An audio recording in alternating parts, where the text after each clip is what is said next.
movement against sexual harassment. Is this the best a man can get? Instead of excuses, Boys will be boys. Boys will be boys. Boys will be boys. we need to make change. Men need to hold. Avez-vous vu cette publicité qui a fait beaucoup jaser au cours des derniers jours? Publicité de Gillette qui, oui, fait polémique, a créé toute une controverse. Elle a été visionnée plus de 20 millions de fois en l'espace de 5 jours. À notre table des communications, on se penche là-dessus. Est-ce que c'est un succès ou pas? Parce qu'il y en a qui l'ont aimé, il y en a qui l'ont vraiment détesté.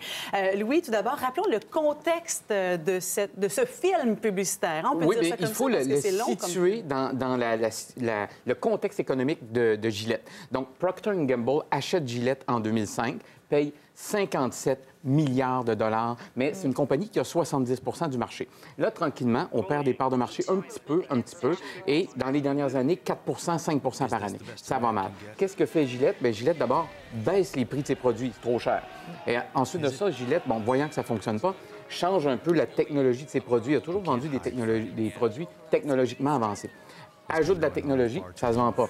Ajoute un site Internet pour acheter en ligne, ça se vend pas. Donc là, ça ne fonctionne pas. Il n'y a aucune stratégie commerciale qui fonctionne. Et tout d'un coup, il y a cette publicité-là qui, comment dirais ça, surfe sur la vague de MeToo.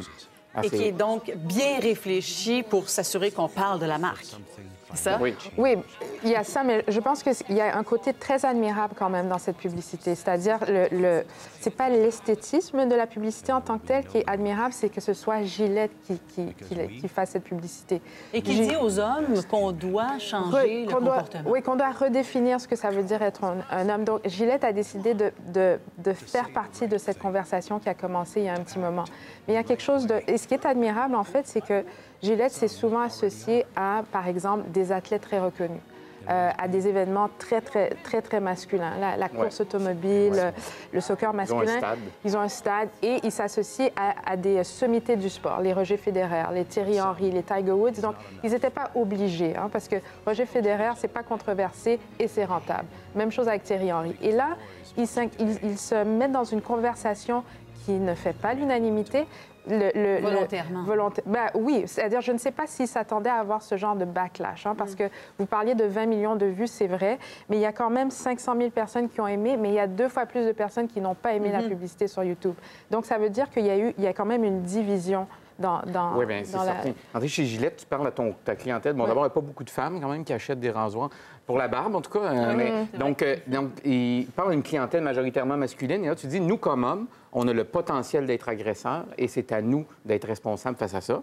Et il y a des hommes qui réagissent mal, qui disent, moi, je ne suis pas un agresseur. Donc, donc cette conversation-là, on va appeler ça une conversation, parce que c'est comme ça que la compagnie l'appelle. Mais en fait, la réaction négative là, était importante, mais elle ne pouvait pas ne pas être anticipée par la compagnie. Il faut que Gillette l'ait anticipée. Quand on va dans le sens de faire du marketing social, il faut mesurer justement l'impact qu'on peut avoir. C'est ça. Hein? Mais je crois que je reviens au fait que ce soit admirable parce qu'ils n'ont pas eu peur de cette division-là. Il y a quelque chose de très important qu'il faut mesurer, c'est que cette division reflète la division qu'on retrouve aux États-Unis. Par exemple, la NPR et Ipsos ont fait un sondage en octobre dernier. Ils ont interviewé des 1000 Américains, 1080 Américains, et de ce chiffre, 43 % disaient le mouvement, moi aussi, a été trop loin.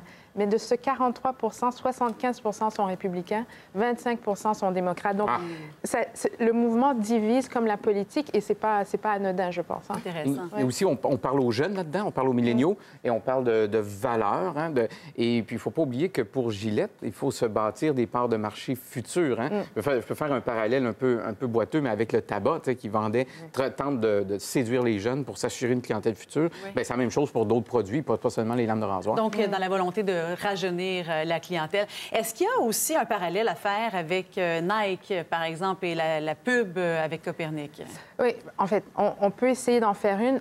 Et la critique que Gillette reçoit est une critique aussi que Nike a reçue. C'est-à-dire, c'est très bien de faire la publicité, mais qu'est-ce qui vient après ça?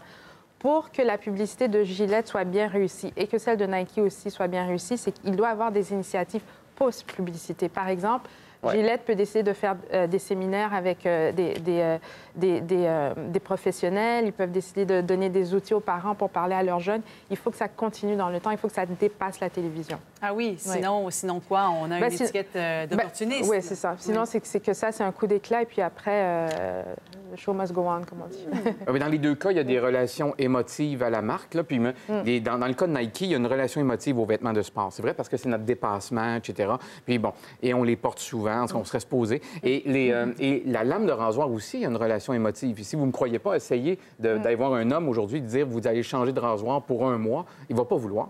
Donc, il y a une relation émotive avec... et c'est clair que dans les deux publicités, on va chercher dans ces émotions-là. Merci beaucoup d'avoir été là ce matin, surtout en cette journée d'anniversaire pour vous. Oui. Merci bien. Au revoir. Au revoir.